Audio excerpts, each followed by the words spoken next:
Liselere giriş sistematiği ile ilgili olarak biliyorsunuz geçmişten günümüze 2005'te bir sınavlı sistem gelmişti.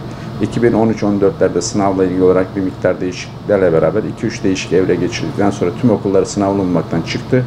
Geçtiğimiz günler itibariyle de bu yeni sistematiğin devamı niteliğindeki bazı sınavlı okullarımız, bunlar işte meslek eğitime bağlı okullarımız var, ortaöğretim kurumlarına bağlı okullarımız var, din öğretimine bağlı okullarımız var ki bu son dönemde özellikle din öğretimine bağlı okullarımızın birinci kademesi sayılacak ortaokullarımızda ciddi bir başarı yaşandığına şahit oluyoruz. Tüm okullarımızda elbette ciddi başarılar elde edilmiştir ama 2014'ten bu yana ortaokulları yeniden hayata geçmiş olan İmam Hatip ortaokullarımızın da başarısı göz kamaştırıcı ki 193 tane 500 tam puan almış öğrenci arasında 12 tane 500 tam puan almış İmam Hatip ortaokulu öğrencisinin olması da ayrıca bir İmam Hatip Lisesi mezunu olarak, aile boyu İmam Hatipli birisi olarak ayrıca gurur vermiştir. Son dönemde özellikle okul ayrımı yapılma noktasında yaşanan kaygıların yersiz olduğunu, İmam Hatip'e giderse işte sadece imam olur gibi bir kaygının gereksiz olduğunu, İmam Hatip'e gittiğinde de, İmam Hatip Ortaokulu'na gittiğinde de ciddi başarı elde edebildiğini 12 tane 500 tam puan çıkartarak tescil etmiş oldu. Elbette şunu önemsiyoruz. Bunların lise tahsil boyunca da sınavlı okullar arasında özellikle din öğretimine bağlı çok ciddi marka okullarla beraber ortaöğretim kurumlarına bağlı okullar seçmeleri yanında aynı zamanda meslek eğitiminde ciddi manada Bursa bir merkezi olması hasebiyle de meslek hayatlarıyla ilgili tercihler olacaktır. Ama hiçbir şey için geç değildir.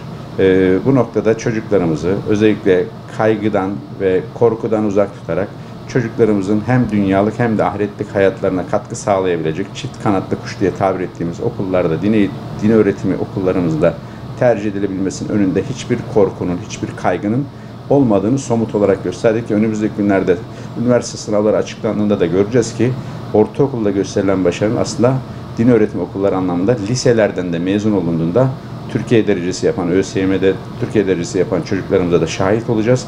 Biz bu ciddi manada bir eğitim öğretim ortamındaki rekabetin başarıyı arttırdığına inanıyoruz. Çocuğumuzun eğilimlerine elbette dikkat edelim ama şunu da bilelim, tecrübe her şeyden önemli, kolay kazanılmıyor. Çocuklarımız da özellikle velilerinin tavsiyelerine dikkat alarak, rehber öğretmenlerinin tavsiyelerine dikkat alarak tercihlerinde bulunabilirler. Ama şu korkunun yersizliği bu sene bir kez daha tescil edilmiş oldu. İmam Hatip ortaokullarında da ciddi manada başarı sağlandığı görülüyor.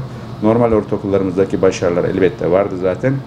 Dolayısıyla bu noktada velilerimizin kaygılanmadan kendilerine yakın sınavlı puanlarıyla da beraber ciddi manada din eğitimi de alabilecekleri, ayrıca gittikleri liselerde de temel dini bilgiler, Kur'an-ı Kerim ve Peygamber Efendimiz'in hayatı dersleri vasıtasıyla da çocuklarımıza bir seçenek sunulduğunu, çünkü maddenin hüküm sürdüğü kapitalist dünyada mana iklimini, mana anlamında çocuklarımızın ruhlarını doyuramadığımızda ne gibi olumsuzluklar yaşadıklarımızın maalesef dünya üzerinde ve ülkemizde ve çevremizde yaşayarak görüyoruz.